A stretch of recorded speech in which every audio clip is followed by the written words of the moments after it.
Lela Marie Anderson was born July 14, 1903 in Weldona, Colorado near Denver, the sixth and last child of Susan Frances and George William Bowen, whose first child, Harry, died at 18 months of age. Lela's parents migrated from Missouri to Fort Morgan, Colorado in a wagon train with some of their relatives to homestead there in 1896. About 1900 they moved to Denver, where Lela was raised with her three older brothers, Oscar Walker, Charles Lester, and Jewel Doran, and her older sister Sadie Ellen.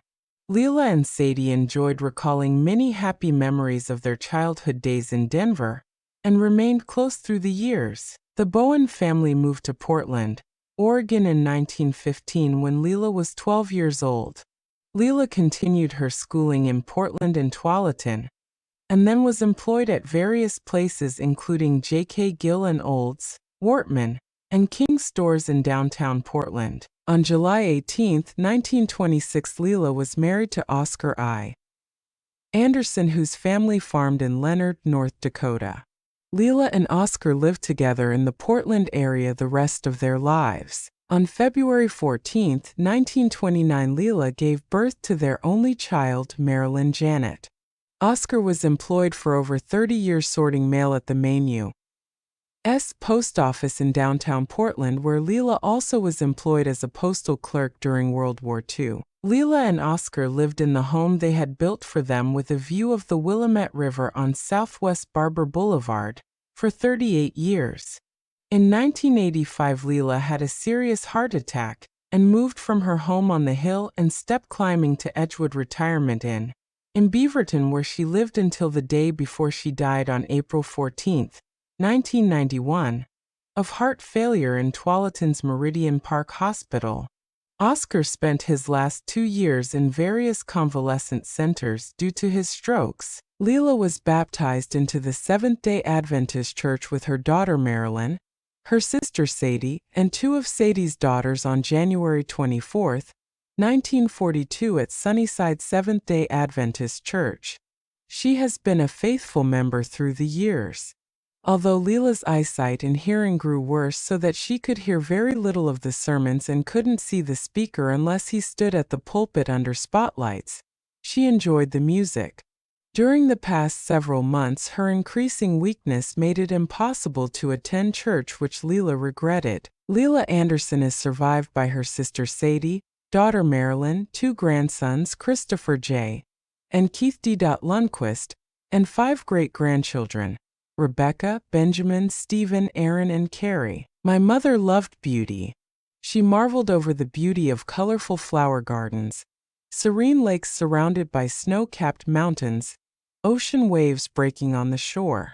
Mother loved to walk close to the incoming tide and feel the invigorating salt air on her face.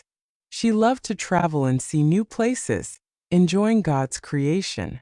Since her husband seldom wanted to travel, Lela's daughter and nieces knew she was always ready on short notice if invited on a trip with them. Mother had a special love for babies and little children, not only her 2 grandsons and great-grandchildren whom she loved with all her heart, but Mother was charmed by children in an elevator or babies in church.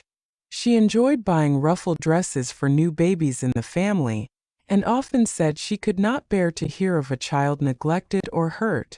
Indeed, Mother had deep compassion for anyone who was ill of suffering, and had a sympathetic ear for others' problems. Enjoying books by the hour, Mother happily read Bible stories or children's books to her 2 grandsons. They recall that she took them on trips to town on the bus, bought them special treats, and taught them the names of the streets downtown.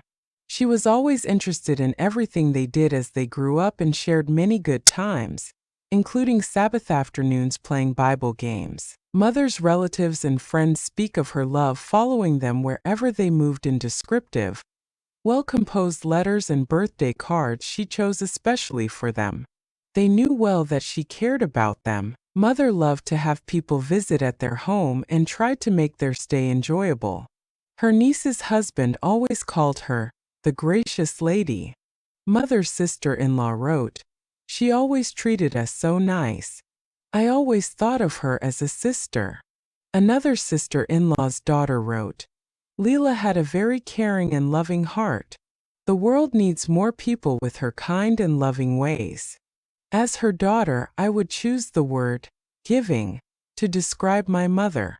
She always did whatever it took to give her only child the best she could afford and always was there to give me advice, share my joys, sympathize with me in my pain.